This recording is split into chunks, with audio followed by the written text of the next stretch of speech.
Hello, this is Daniel Mart, and today I'm going to be doing another movie review. This time around, I'm going to be doing a review for The Visit, and this movie stars Olivia DeJonge, Ed Oxenbould, Deanna Donegan, Peter McRobbie, Catherine Hahn, Celia Keenan, Boger, Patch Darga, I guess is how you say it. Benjamin Canis, Steve Anon, George Cordova, and Samuel Strickland. So yeah, before I begin though, 10-second spoiler warning as usual for those who have yet to actually watch. For those who have yet to actually watch this movie and haven't already, stop the video, go check it out, and come back here and watch the rest of this review. 10-second spoiler warning as usual, starting now.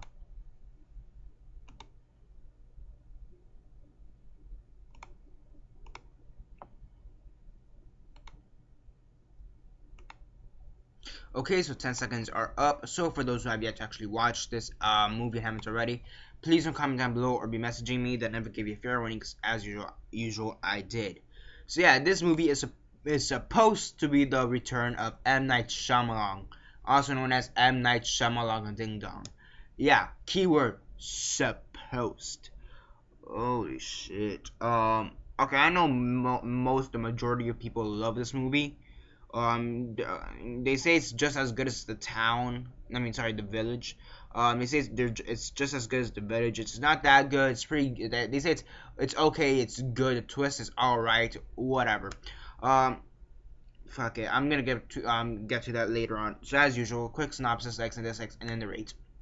So basically, in this movie, you have these two kids you have these two kids, and the mom is basically estranged from her parents, but for whatever reason, she sends the two kids to her grandparents' house, and her grandparents are acting weird. And this is a found footage film. The reason they give for it to be found footage is pretty reasonable. The main character, or the main character, the main girl character, the little girl, she wants to be a documentary filmmaker, so I guess that's a pretty decent excuse as to why this has to be a found footage film, because most horror movies, they don't normally give any excuses as to why it's found footage. So yeah, I mean, that is one of the few positives I will give to this movie. And there's the twist. It's predictable. It's stupid. I'm not gonna ruin it because it's a plot twist. I knew what the plot twist was. Like, nobody told me what the plot twist was. I didn't search it up. I mean, the movie's a day old, for God's sakes. But I can more or less tell after about 20 minutes into the film, I more or less knew what the plot twist would be. I'm not gonna spoil it, but shit. How is this the return of M. Night Shyamalan Ding Dong? Okay, how the hell is this his return? Okay, is it better than After Earth? I guess. Is it better than The Happening? Yup. Is it better than Avatar: The Last Airbender? Hell yeah. And is it better than After Earth? That one's debatable, okay? Some people debate as to whether After Earth is a good movie or not. Now, is it better than The Village? Hell no. Is it better than The Sixth Sense? No. Unbreakable? No. Signs? No. Lady in the Water? No. Is it better than any of those other movies? No. Shit, this is one of his worst movies ever. Fuck. Yeah. I mean, the trailers, the marketing for this movie is really shitty. It's really crappy. The trailers don't do justice.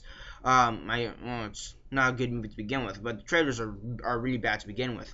I mean, there's just nothing here. It's just another found footage bullshit movie. I mean, it does have some good parts to it, like the reason why it has to be found footage. That's okay.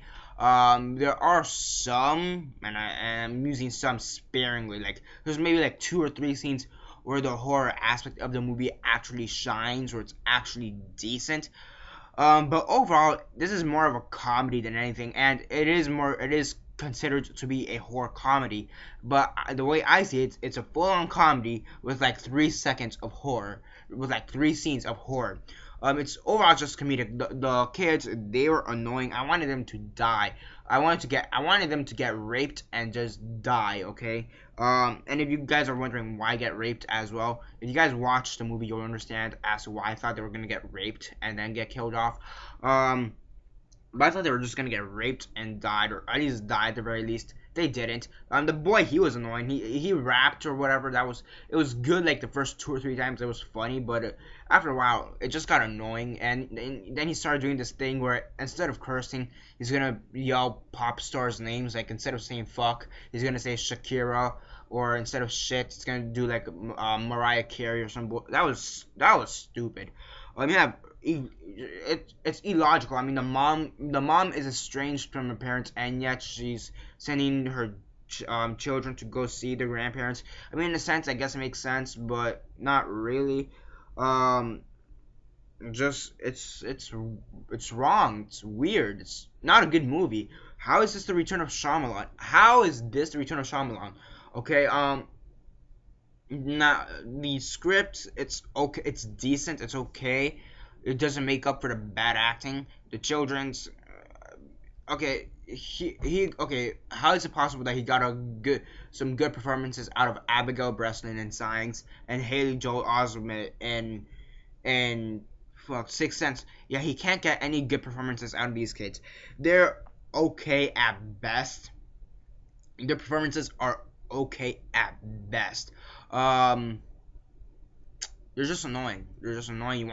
You just want them to go away, die. I mean, the girl, she's tolerable. She's okay. You could tolerate her. Her brother, however, you just want him to go away, die. Just go off, get raped, and just die. Go off with your shitty ass rap and just die. And I'm a fan of rap. If you guys saw my Straight Outta Compton review, you guys know I'm a huge fan of rap. Despite the fact I'm also a huge fan of metal, I'm actually a pretty huge fan of rap. But this kid doesn't rap. He says stuff, okay? He says stuff trying to make a beat, and it's not really that good, okay? And he's trying to compare himself to the creator. What is it, Tyler the Creator? Saying that he's just as good as Tyler the Creator. What the fuck does that mean, okay? It's just stupid. The plot twist, it's predictable. It's predictable, okay? I'm not gonna spoil it because it's like this is on day 2 of its release, so I'm not gonna spoil the plot twist. But it's predictable. I mean, logically, just think about it. Just think about it. You have 2 kids, go to their grandparents' house. The grandparents are acting strange, okay? What's the next logical point after that, okay? It's pretty obvious, okay? I mean, I thought of it like even before the movie came out. I mean, the plot twist is this. First off, it's very predictable. 2, there has to be a bigger and larger plot twist. But no, my friend described it because I saw it with a friend. He described the plot twist as a plot device, and as much as I want to agree with him, in a sense, it is a plot device. At the end, this is the plot twist for the M. Night Shyamalan movie. With no build-up whatsoever, no tension, no nothing. Like, fuck. The surprising thing, and the amazing thing, or the surprising thing, is that this doesn't make it on my top 10 worst movies of this year. That's the surprising thing. I've seen 10 movies worse than that.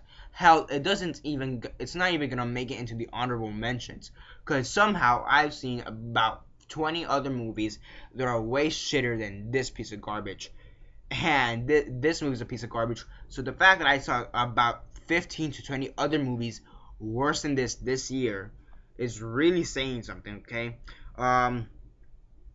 It's a comedy movie with like a few horror elements thrown into the mix, and at the end it just makes no fucking sense. It's predictable, bad acting for the most part. I mean, the 2 old people, the people who portray the grandparents, they're decent, being crazy and weird, creepy. They're decent at that, but overall the acting's okay, writing's decent. It's just illogical. It's just stupid, illogical, and yeah, I mean, I'm just surprised that I've seen about 15 to 20 other films worse than this. It doesn't make it to the top 10, and it's not even an honorable mention. That's the surprising thing. So I'll give it points for that. yeah. On a scale of 1 to 10, 1 being the worst, 10 being the best, and 6 being decent, I'd give this a 3 out of 10. Okay? A 3 out of 10. Now process the fact that this isn't even an honorable mention on my top 10 worst list of this year, or the top 10 worst list at all. That's just mind-boggling. So yeah, a 3 out of 10 for The Visit. How the hell is this the return of Shyamalan? I mean, yes, he made another movie, but the return of Shyamalan should be at least a good movie, not a shitty movie. And I know he made this on like a budget of like what, $5,000-6,000 or something like that, or $1,000,000. Because from the profits he got from After Earth. I mean, I know he did it close to nothing, but it's M. Night Shyamalan. This is somehow gonna make money, okay? Because none of his movies have flopped financially, okay? Not even not The Happening, Avatar, The Last fucking Airbender, After Earth. None of his movies have ever flopped financially, okay? Critically, that's a whole different story. Ah, fuck. How is this the return of Shyamalan? Yeah, that's basically it for this review. Subscribe if you're not already subscribed. I do movie reviews, TV show reviews, and comic book reviews. Comment down below on your thoughts on the movie. Have you seen it? And if not, why not? And if you have, what are your thoughts on it? Comment all that down below. Let me know. Like the video, share on Facebook, Twitter, MySpace, or whatever you guys prefer. And that's basically it for now. This is Daniel Mart signing off.